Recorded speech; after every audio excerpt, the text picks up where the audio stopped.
Hello and welcome to 96Indie, where the goal is to provide DIY tips for music makers and content creators.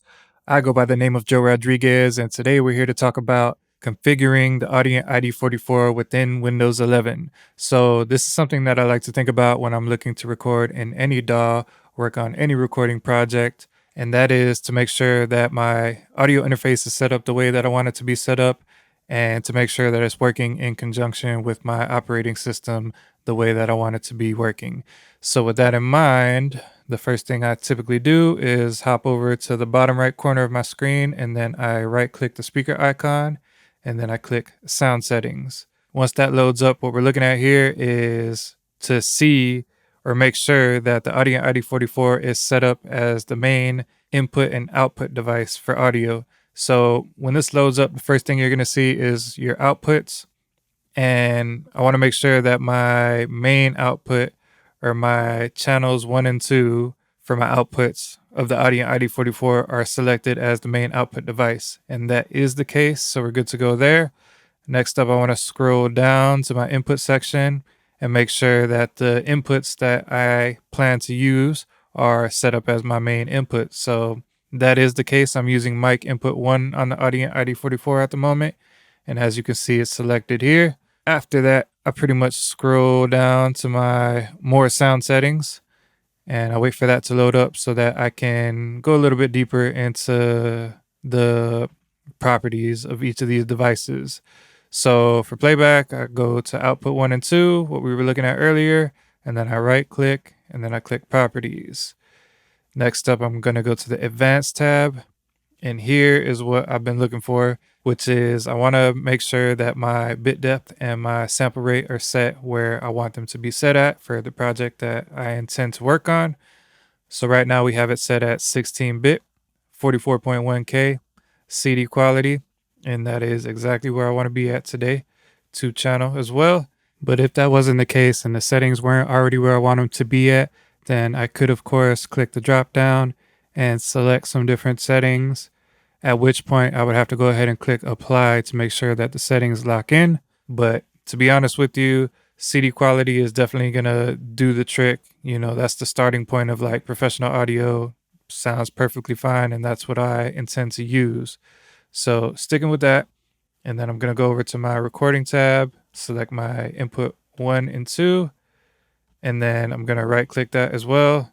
And same deal, I'm going over to my advanced tab and making sure that I see 2-channel, 16-bit, 44.1, CD quality. So we do know that all of that is configured the way that I want it to be configured at this particular time. And that pretty much covers the stuff that I check when I'm looking at my OS settings for my audio interface. So once I'm squared away with the operating system configuration, then the next thing I do is hop into the Audient iD software, which is where I'm going to really kind of dial in how the actual interface is configured. So in order to do that, I hop over here to the bottom right once again. I click show hidden icons, and then I right click the ID over here. And then I click show mixer, and this will pop up the iD software. So the first thing that I want to mention is typically when I hop into here, I want to see my analog inputs as well as my DAW returns. And that'll pretty much show up like what we're seeing right now. Beyond that, I basically want to talk about what I do set up on this particular or in this particular area. First and foremost is going to be the main microphone that I'm using to record, the microphone that I'm actually currently using to record, and the input, which is input 1 on the audio interface. All I do when I come in here is turn up my fader to 0 so that I can monitor or listen to my live microphone, my live input. So this is good for setting levels. This is good for recording. So definitely a must-have.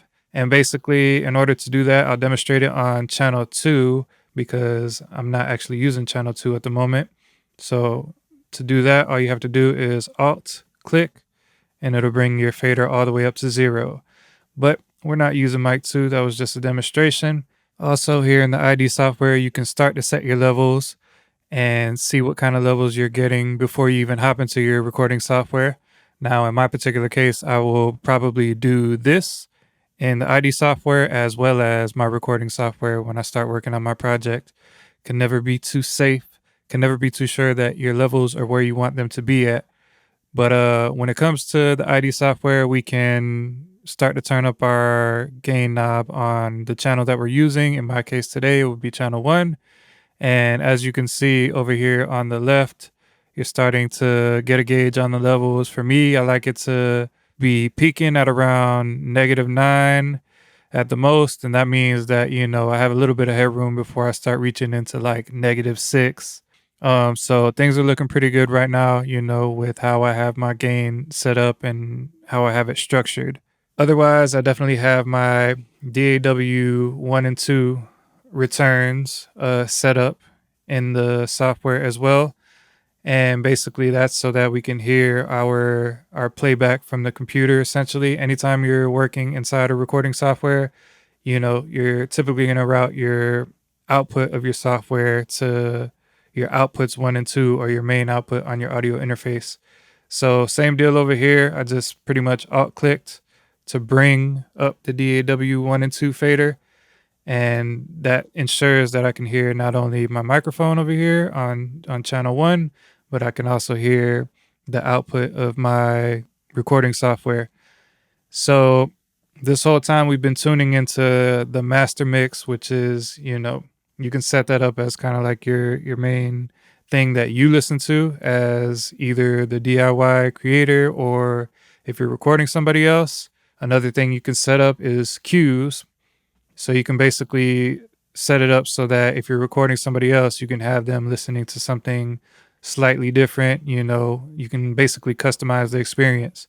So for my QA, I have the live microphone. So this will be the main microphone. This will be the artist microphone if I'm recording an artist.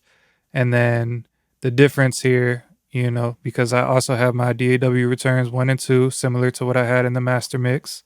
But the difference here is that I also have the mic 4 or the Talkback put into the queue so that when I press the Talkback button on the Audient iD44, then they're going to be hearing channel 4 or input 4 on the audio interface. And I set this up personally because this is the way that I wanted it to be. So essentially that's my cue if I'm recording somebody other than myself. But if I'm just recording myself, then I'm good with listening to the master mix. Moving on from this area, the next area that I hop into typically is my system panel. So view, show system panel. And first and foremost, the stuff over here on the left, I don't really typically mess with. I leave them at the default. So that's my digital ins, my digital outs, my clock source, I leave as internal. My mono mode, I leave it as center. And I haven't messed with the levels on these 2 dials for my dim or my alt speakers. Everything works perfectly fine as is, in my opinion, and in my situation. Over here in the analog outputs is where I started to customize things as far as routing goes. So my analog outputs 1 and 2, I have those assigned to my main mix. Once again, your 1 and your 2 are typically your main mix. As far as stereo 3 and 4 goes, my analog outputs 3 and 4, I have that assigned to my alt speakers. So this will be if I had a second pair of speakers or monitors. Once I hit the alt button on the interface, this would engage those speakers. I don't have a second pair of monitors at the moment, but what I am doing with the alt output is I'm sending one of those channels to an external recorder. So that's basically I'm using the output as a record feed. So that's why you do see that alt is engaged down here on the bottom right. That's for my record feed. And over here for your outputs 5 and 6, that's my headphone output 1 on the front of the interface. And I have my main mix assigned to that. That's the headphones that I'm actually listening to right now as I record. And then for 7 and 8, that's your headphone output 2 on the front of the interface. And I have the QA assigned to that. That's the artist cue that I mentioned having set up before, where the artist would be able to hear the talkback microphone when I hit the talkback button to communicate with them.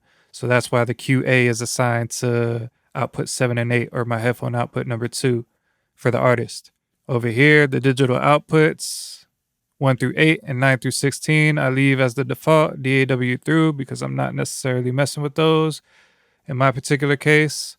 But over here is where I did set up channel 4 or input 4 to be the Talkback microphone source. So in order to do that, all I had to do was click internal, and then I set my input to mic 4 over here. Another thing you could do if you wanted to, or say you wanted to use the analog input 4, for an actual guest on your show or something of that nature, then, you could go over to external if you have a USB microphone. If you have a USB microphone connected to your computer, then you can go external and select that over here, and that would free up your analog input 4 in my particular case. But like I said, for me, I'm fine with using microphone input 4 9 times out of 10. And that kind of covers the system panel when I'm looking to configure the interface. After I check things out in the system panel, what I do next is go into setup and I double check on my buffer size. So your buffer size as it pertains to recording is linked to your latency. And the basic rule of thumb when you're recording is that you want to have your buffer size set as low as you could possibly set it while still having your system run efficiently. So let's say you're doing some test recordings and you have your buffer size set to 64 samples. And while you're test recording, the computer keeps stopping. You're not able to complete a take. Or let's say you do some test recordings and you're playing your test recordings back and you realize that some artifacts, are instilled in your recording, then you might want to increase your buffer size. And the same thing applies for your playback. If you're not able to play back smoothly, if the computer keeps stopping, or if you're playing back and you're hearing all these random intermittent artifacts during playback, then that's probably a sign that you need to increase your buffer size. Now, on the flip side, the lower you set your buffer size, the lower your latency is. And when you're recording and performing into a microphone, then you're going to want to hear yourself back as soon as possible so that you feel like you're performing in real time and you're hearing your recording back in real time. It just helps with the performance to have your latency as low as possible. So with all of this in mind, I have the buffer size set at 128 samples, and this is a result of test recordings that I did. I did some test recordings, played them back, and just made sure that the system was running efficiently. So anything lower than this, I was like, I'm running into little issues here and there. So to play it safe, for my particular system, I landed on 128 samples. Next up, we have the sample rate. And in this case, we're making sure that we're consistent with what we set up earlier in the operating system, as well as consistent with what it is that we're looking to operate in with the audio interface, which is 44.1K, if you remember that from earlier in this case.